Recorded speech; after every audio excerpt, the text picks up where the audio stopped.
本日はおからでヘルシージャム蒸しパンを作ります。今回使った材料はおからパウダー 10g、 ラカンカ 5g、 ベーキングパウダー 3g、 水 10g、 卵1個、ジャムお好みで、おからパウダー 10g、 ラカンカ 5g、 ベーキングパウダー 3g、 粉類を混ぜ合わせます。水 10g、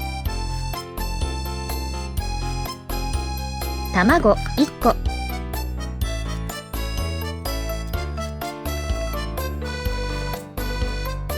滑らかになるまでよく混ぜます。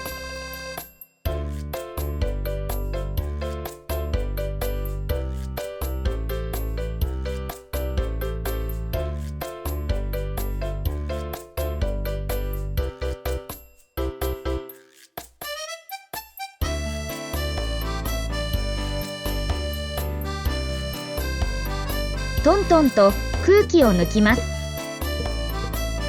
ジャムお好みで、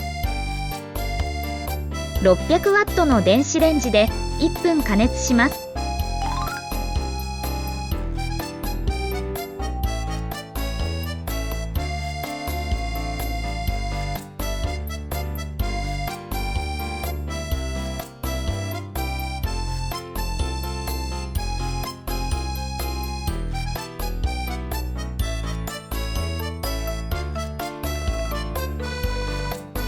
ジャム蒸しパンの完成です。